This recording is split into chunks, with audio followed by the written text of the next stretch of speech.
hang on. Just a sec. I'm ready. Hang on. Should I ask Jay? Should I ask how much you should be paying them for all this stuff? Sure. Where is my little? Oh, there it is. That's a good question.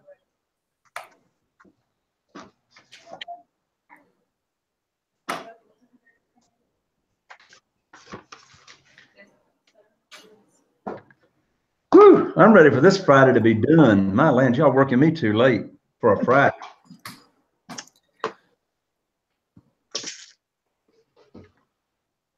Okay, here we go.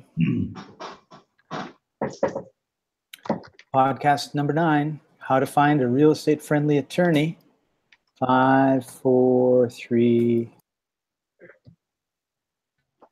If you are a real estate investor or you want to be a real estate investor and you'd like to have more money and funding for your deals, regardless of your credit, regardless of your income, regardless of your experience, don't go anywhere, because in just a moment, we're getting ready to plug you into the money. Welcome to the Jay Conner Show. I'm Jay Conner, the Private Money Authority, coming to you here from Eastern North Carolina, specifically Morehead City, Atlantic Beach. And I'm excited to once again have as my co-host here on the show, Chaffee-Thanh Nguyen. Hello, Chaffee. Hello, Jay. How are you? Fantastic. How you doing today, man? I am hot. I am in Chicago. It is mid-90s and muggy. Well, hey, look, don't worry, because the hottest part of the summer has not arrived yet. So you got more to come. So hot topic today too, don't we, Jay? We do have a hot topic today. And a matter of fact, it's one of the most popular questions that you and I get asked from people attending the live events or whatever. So Chaffee, I'm going to hit you from the unexpected. You get to introduce today's show. Tell our listeners and viewers, what in the world is the Jay Conner Show about, and what in the world do we do here, and why would they want to stick around until the end of the show? Well, you definitely want to tune in to the Jay Conner Show, because you talk about all things real estate. So if you're looking to buy a house, if you're looking to raise private money, if you're having challenges purchasing and finding money out there, you're the Private Money Authority, Jay, and that's why people want to tune in. So we talk about real estate, we talk about finding private money, we talk about using it, we talk about finding properties on and off the market, we talk about systems and automation, everything from beginning to end of real estate. And then obviously one of my favorite things is we talk about the mindset piece of it, how to actually implement what we discussed today and on the other shows for this podcast, and at your live events as well. So exactly. So speaking of live events, that's how we're going to plug everybody into the money. So again, you want funding for your deals, regardless of your credit, income, or experience. We got a virtually free ticket to offer you for being a follower and listener of the Jay Conner Show. At this live event, I don't know any other live event like this for real estate investors. It's a 3-day event. We always have it right here in Morehead City, Atlantic Beach. And the reason we have the live event here is because we can't do it anywhere else the way we do it. We actually go out and look at our houses that our company owns, that we've invested in. They may be rehabbed already and staged. They may not be rehabbed, etc. So there's all different stages that these houses are in.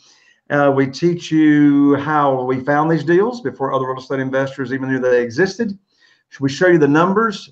We teach you the rehabbing part of the business. If you're interested in rehabbing, you don't have to be interested in rehabbing, but if you are, you'll learn that on the tour.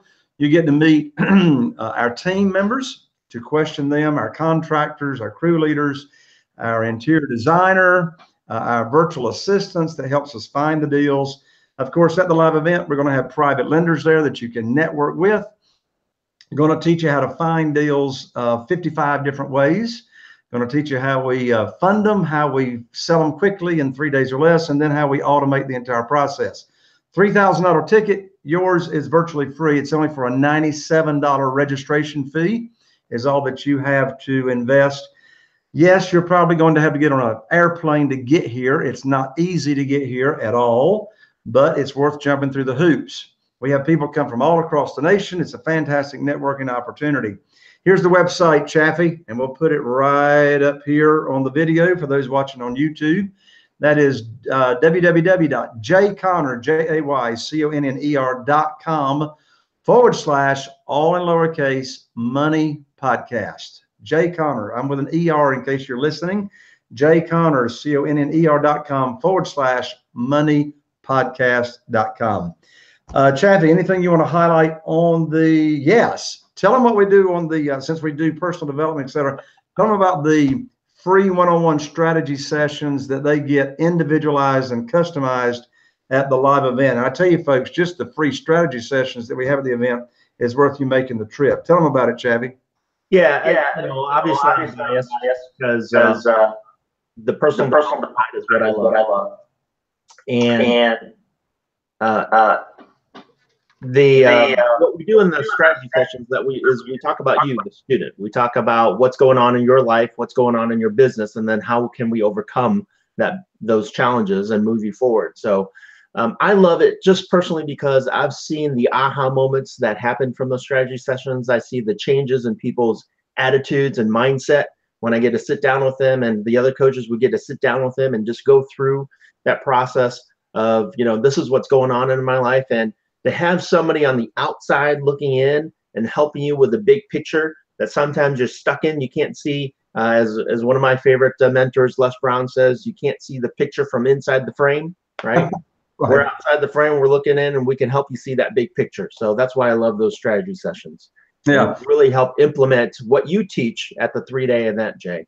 Yeah, absolutely. I've been going to real estate investing events for 15 years now, and I still do. I mean, you never know it all, and strategies and techniques, they change.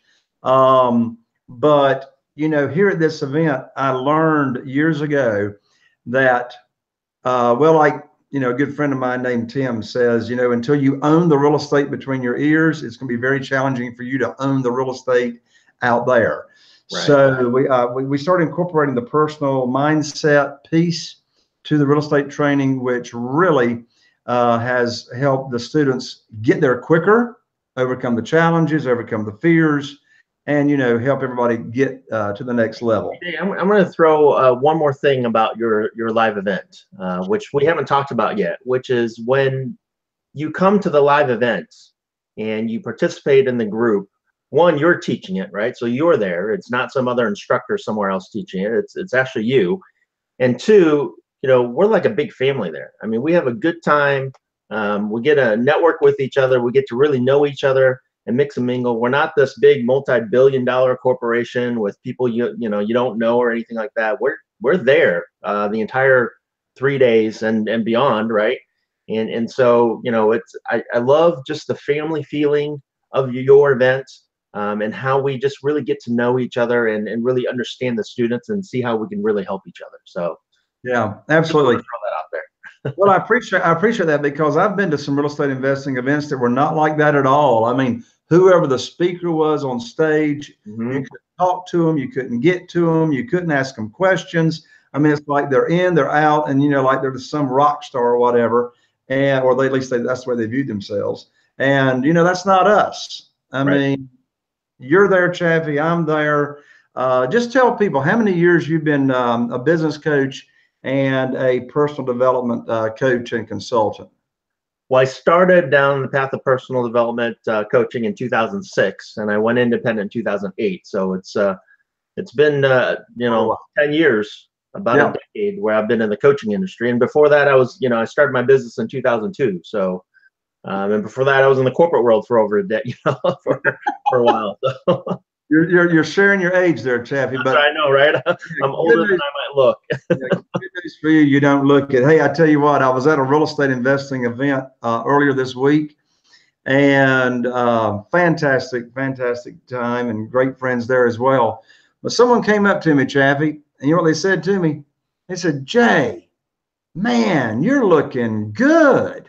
You know what I said to them? I said, well, there's 3 stages of life, right? There's youth, there's middle age, and there's you're looking good. You know? You've reached the pinnacle, Jay. I've reached the pinnacle of you're looking good, you know, my lands. So let's jump right on into it, Chaffee. What are we talking about today? So today we're talking about a hot topic that a lot of people want to know about, that some people are afraid to learn about, and you got to know about it anyway, which is how do I find a real estate investor-friendly attorney? Yeah, there's a lot of attorneys out there, right? There's a lot of guys that'll just take your money and charge you per hour to do stuff. Only, how do you really find a good one that's investor-friendly and that will take care of you? I'm glad we're talking about this on this show, Chaffee, because I tell you, you know, as I travel the nation and have the opportunity to speak to a lot of real estate investors, a lot of new real estate investors and seasoned ones. But from the new real estate investors, you know, besides where do you get the money to fund your deals? One of the most, you know, popular questions I get is, you know, how am I going to find, you know, a real estate attorney to work with? They really start asking that question when they've looked for one. All right.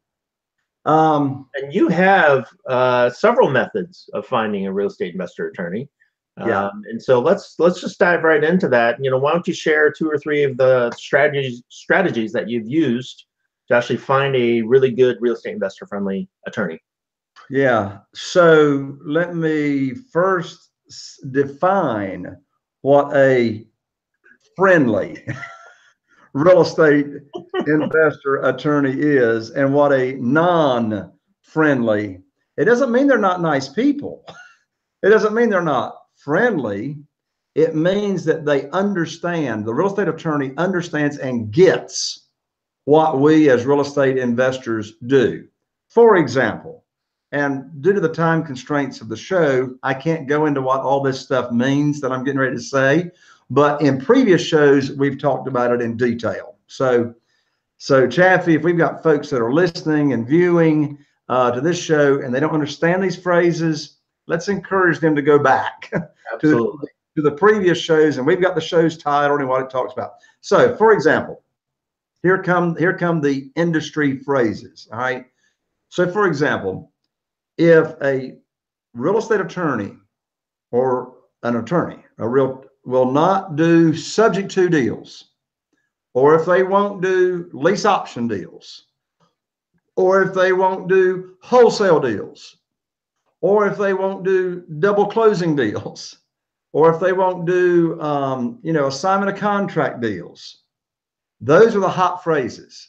If they won't do that kind of stuff, they are not a real estate, they're not a friendly attorney to us real estate investors. So, in answer to your question, Chaffee, how do we find them?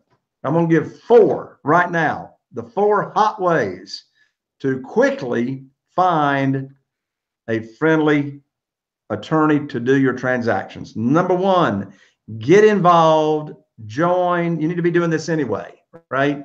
So get involved and join your local real estate investor association. You can search reia.org, all across the nation.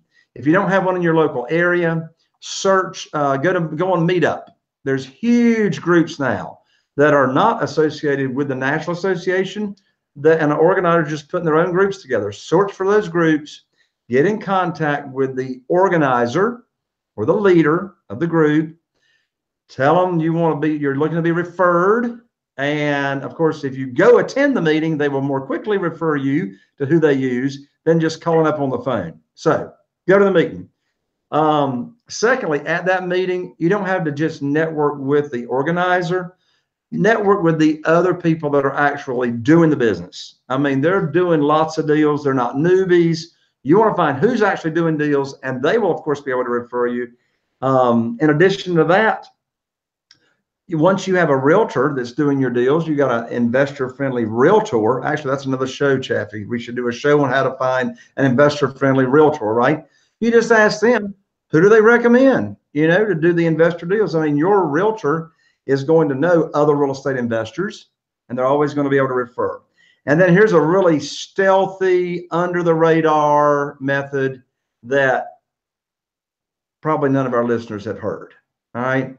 And that is, I wish I'd thought of this. I can't take credit for it. One of my platinum students actually came up with this method, told me about it. This is what she did, and it worked like that. All you got to do is go to Google or whatever your favorite, search engine is, type in real estate attorney and your city and state or your area that you're searching in. That's it. Search for real estate attorney. Boom. Now, not all real estate attorneys, of course, are real estate investor friendly. Okay. Do the search. Here it comes, all, these attorneys in your area.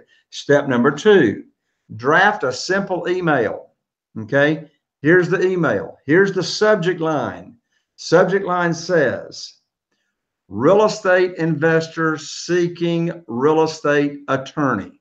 That's it. That's your subject line. All right. And then in the body of the email, it just says, by the way, you're going to get all these email addresses from your Google search.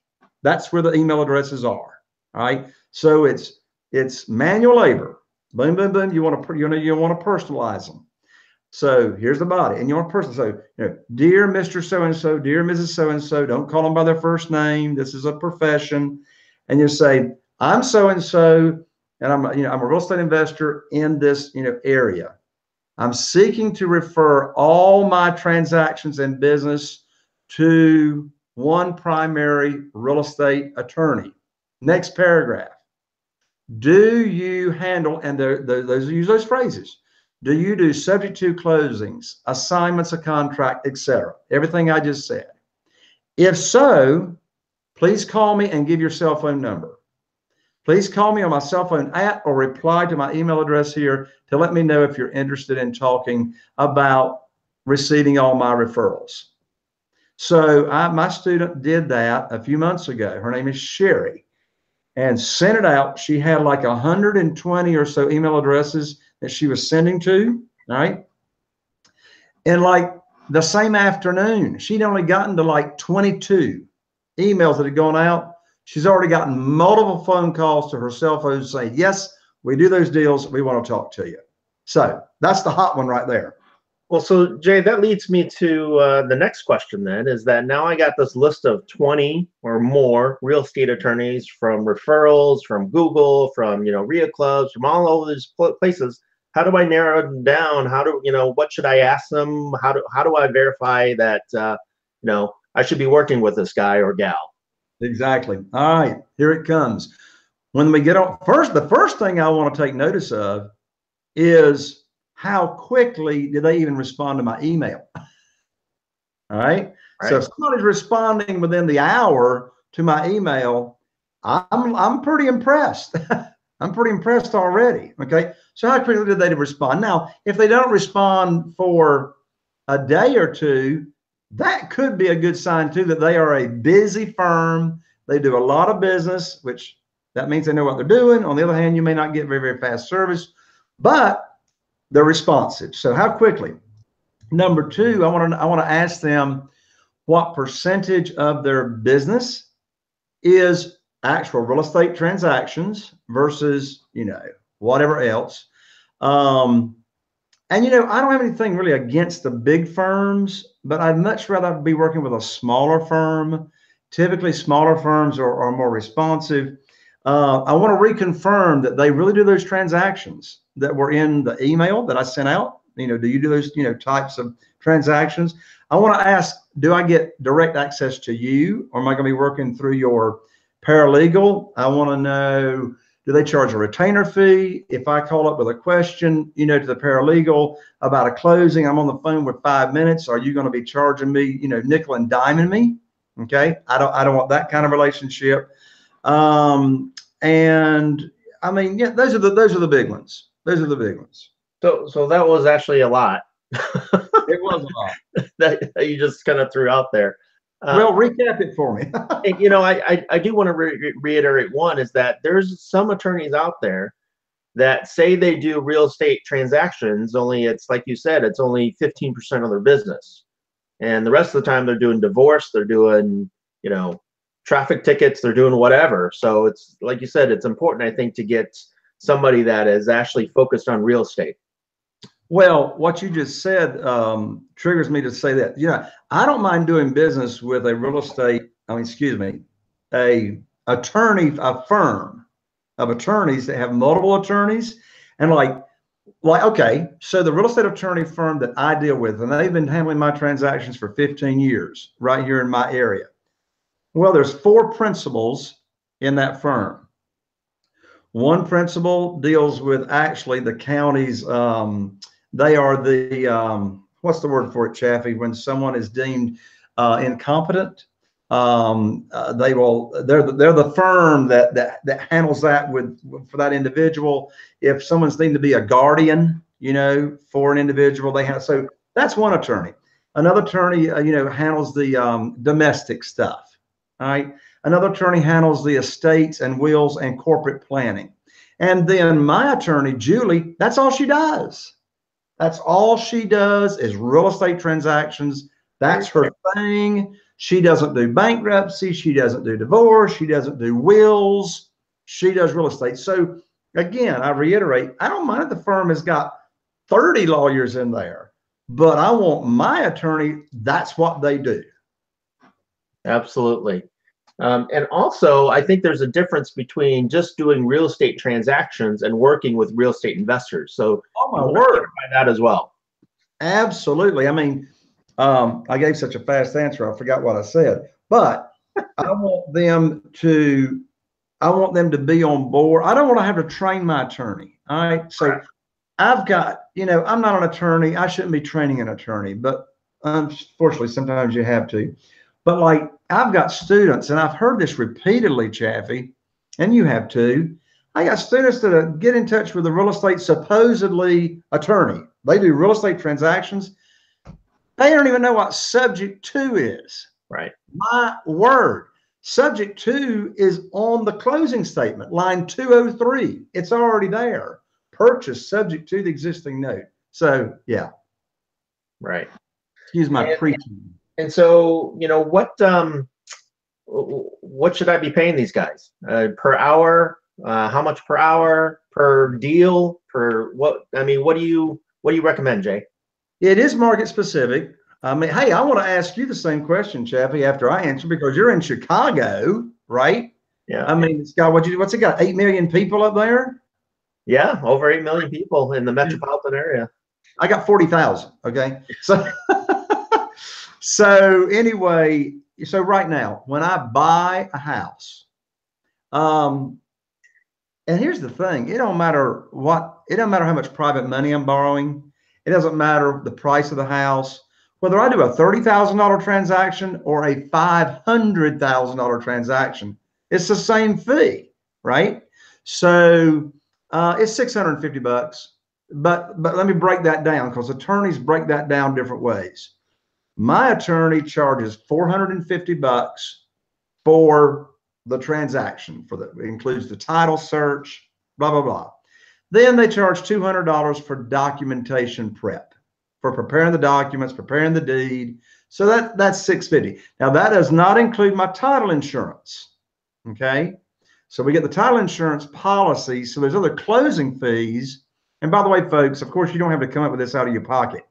Use the private money that I teach. No, you've got no money coming out of your pocket. The private lender funds the whole thing. But yeah, that's $650 to the real estate attorney. And mine does not nickel and dime me. Okay. In fact, I'm so glad you asked the question, Chaffee, and here's why. Put your seatbelt on for this. I get all my title searches done for free by the real estate attorney. And here's what I mean by that. They're all free. The only ones I pay for are the ones that I close on. So yes, I'm paying, in that $450 for the title search, but my lands, it's only been 2 weeks ago, Chaffee. We've been working on this deal for 45 days. It's an estate, right? I got the offer to purchase, or my team got the offer to purchase signed by 6 different people from all across. It's an estate thing, there's heirs across the nation.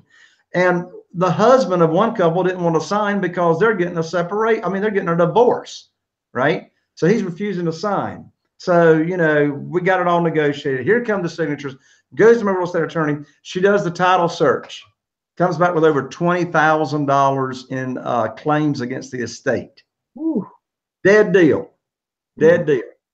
I don't know how much time my attorney spent on that deal. Am I getting charged a penny? No, because it all comes down to relationships.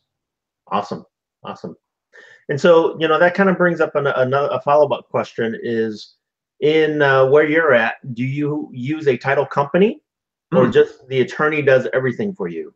Right. Good question. So across the nation, we have closings done, typically real estate closings done by 3 different types of entities. One is either the real estate attorney, another is a title company, another is an escrow company. They all 3 across the nation, depending on where you're located. So here's my advice.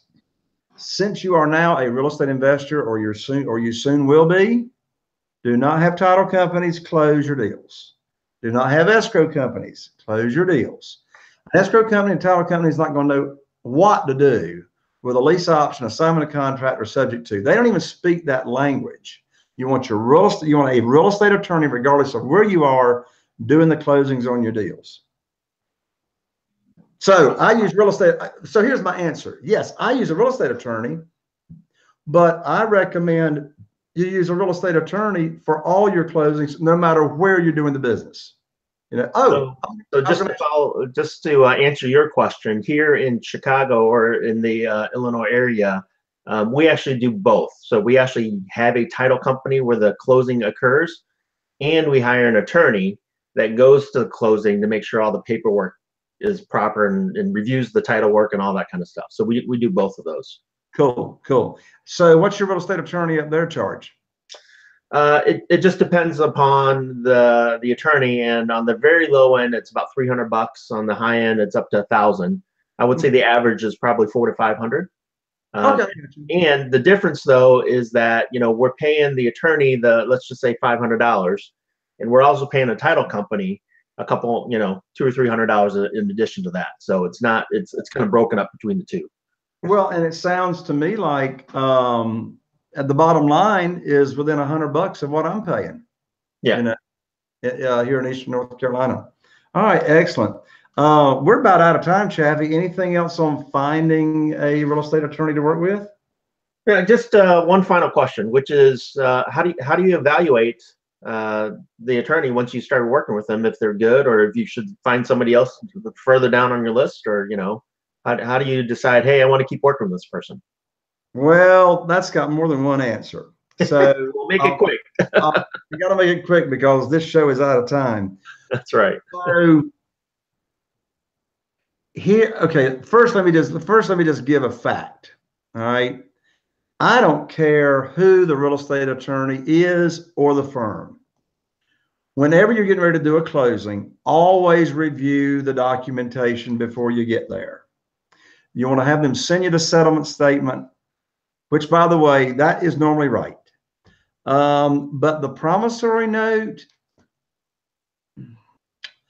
here's the deal, folks. Always proof the documents that you've asked them to prepare. Like when I borrow private money, a lot. I borrow millions and millions in private money. Always review the promissory note, because here's what happens. Once you get a relationship going with an attorney, all they're going to do is pull the most recent promissory note and edit it, is what they're going to do. They're not going to start from scratch. And it's very easy for them to miss a little piece. They might have the payment on there from the previous deal or whatever. So proof it. So I'm just saying, don't fire your real estate attorney because sometimes they got to make changes to your note that they didn't find. Okay. But here's the bottom line. It all comes down to responsiveness, period. In this world, we got to move, and we got to move fast. All right. We're dealing with motivated sellers. We're dealing with, you know, buyers, particularly the motivated sellers. You know, we put on every offer to purchase, Chaffee. You know this. I can close in 7 days. But if I don't have a relationship with a real estate attorney, then get me documents done within 24 hours, I can't close in 7 days. You know, I get my title searches done within 48 business hours. You know, so they got to be fast, they got to be responsive, and they got to get your stuff done. And once you're giving them enough business, They got to be willing to move you to the top of the stack to get your stuff done. They're not going to do that until you have, given them some business. But hey, look, if it's your first deal and it took 2 or 3 weeks to close, and that's all you were waiting on was the real estate attorney, wrong attorney. Wrong attorney. If I got to wait 2 weeks or more to close, different attorney. Because, time kills deals. Time kills deals. Right. And so earlier you had mentioned, to review the paperwork and documentation. I'm just going to jump the gun and say, hey, when the students start working with you, you're going to tell them what to review, what to look for in these promissory notes and this document and paperwork, right? Oh, absolutely. When we work together, in fact, we do this at the live events. We pull out I give out actual sample, the documentation from closings, and I show the attendees what to look for. I even go over this really simple 1-page email template. You just fill in the blanks, shoot it to the paralegal or the attorney, gives them everything they need to know to prepare the documents. So we make it super easy, super easy. So Jay, how do they get to your live event again? Yep. So go to www.jayconner.com/, all in lowercase, money podcast. And again, it's a $97 registration fee for the $3,000 event. Chaffee, before we wrap up, let's do what we always do towards the end. And that is, you are the personal development guru. You got the mindset down. Every time we're together, Chaffee, I just learn so much from you as well about, this, what's our filter? What kind of lens are we seeing life and business from? We love books. I know you always are getting the new books that are coming out. And I was turned on to a new book this past week. So have you gotten a new book recently, Chaffee, that you're like all excited about? And if you haven't, what's one of your favorites?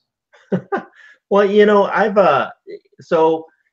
I've read hundreds and hundreds of books. I'm a big reader. And regarding books, I don't want to mention a book this time. I want to actually give a piece of advice about reading books, if that's okay. Perfect. And my piece of advice is that, sometimes people make a goal of reading 20, 30 books a year, or a book a month, or a book a week. And my recommendation is slow down. And, when you find a book, when you get a good book to read or a good book recommendation, read the book and absorb it, right? Take some nuggets, 5 or 10 bullet points that you're going to implement in your life and in your business right away. So instead of just reading something, putting it down, saying, oh yeah, I learned a whole bunch of stuff, and then reading the next one and putting it down and not really implementing or applying or taking action on what you just read, read a book, fully absorb it, understand it, take some key points, and really start implementing those strategies in your life and in your business. And I'll tell you, the results you're going to see are going to explode versus just reading 20 books a year. So, that's my book recommendation. I know we talked about a whole bunch of them. Only, memorize the key points and really make them a part of you. If something really jumps out at you, so that you'll start seeing those breakthroughs in your life. Yeah. So with that being the case, I'm not going to give out a book. I'm going to share with everybody right now as we wrap up how it is that I digest so much information without having to read a bunch of books very quickly. And then what do I do with the information? So I subscribe to this company called Readpreneur. It's short for Read Entrepreneur. Mm-hmm. And when they have book summaries, they deliver it online. You get a book, you actually deliver the U.S. Postal Service is still in business. You actually get, a book in the mail. You can get it online or whatever. And so they'll take like a 200-page book and boil it down to the main points for you to observe in 20 or 25 pages in big print. So, that's the strategy. So you don't have to spend all that time with everything that's in the book, get the information boiled down. And then here's how I absorb it. So part of my morning ritual is reading for 20 minutes. It mostly in the personal development, self-improvement space. I'll read for 20 minutes. And then I will journal for 10 minutes. What do I do in the journaling? I'm writing down lessons learned of what I just read for 20 minutes. So not only do I read it, but now the magic happens, and I've heard you teach this, Chaffee. The magic happens when you, I'm not talking about on a laptop, a pen and a pad or in a journal book. I've got an actual really nice journal about, well, you can't see me on the screen, that big. And so when I'm writing, so I journal 5 days a week, okay? And I'm journaling and I'm writing what just really resonated with me as to what I just read the past 20 minutes. And so it helps stick with me. Chaffee, we're out of time. Final comments. Final comments is we always say, please subscribe, rate, and review. Give us a thumbs up on YouTube. Put a comment down. And as I just mentioned about books, take action, implement. You know, nothing happens without action. So go out there, sign up for the upcoming 3-day live event, and get out there and really start doing things. Absolutely. Chaffee, thank you once again for joining me here on the Jay Conner Show. Everybody, thank you for taking the time to listen in. Look forward to seeing you, or at least if we don't see you, you don't see us on the iTunes. And here is to taking your business to the next level. Bye for now.